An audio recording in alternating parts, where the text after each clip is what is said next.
তো এখন আমি দাঁড়িয়ে আছি কিন্তু ফুরফুরা শরীফ দাদা হুজুরের মাজার একেবারে দেখতে হচ্ছে মাজারের সামনে।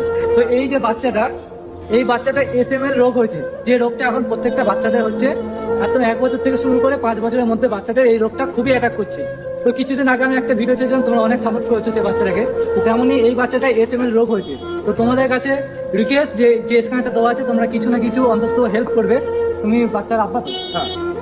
তো এই যে এসএমএল রোগ হয়েছে, এতে কিন্তু প্রচুর টাকা খরচা। কত টাকা খরচা হবে? কত টাকা পড়বে? 9 কোটি টাকা। 9 কোটি টাকা। এই ইনজেকশনটা দিতে 9 কোটি টাকা খরচা হবে। তো তোমাদের কাছে অবশ্যই রিকোয়েস্ট যে তোমরা কিছু না কিছু 10 টাকা, 5 টাকা, 100 টাকা যতটুকু পারবে অবশ্যই যে স্ক্যানারটা দেওয়া আছে ওদের দান করবে। আর এই যে ছোট্ট ফুলের মতো যে বাচ্চাটা দেখতে পাচ্ছ, এই বাচ্চার মুখের দিকে তাকিয়ে অবশ্যই কিন্তু তোমরা কিছু না কিছু হেল্প করো, কেউ কিন্তু ফিরিয়ে দিও না। তোমরা যখন একের পর এক হেল্প করবে, তোমাদের হেল্পের থেকেই কিন্তু এই বাচ্চাটা হয়তো আবার জীবন ফিরে পেতে পারে। তো সবকিছু কিন্তু তোমাদের উপরে। যারা হেল্প করতে পারবে অবশ্যই করো, আর যারা হেল্প করতে পারবে না অবশ্যই ভিডিওটা শেয়ারের মাধ্যমে অন্য মানুষের কাছে পৌঁছে দাও, কারণ তোমার একটা শেয়ারের মাধ্যমে কিন্তু অন্য মানুষ জানতে পেরে সে হেল্প করতে পারে। তো তোমাদের কাছে রিকোয়েস্ট, সবাই প্লিজ হেল্প করো।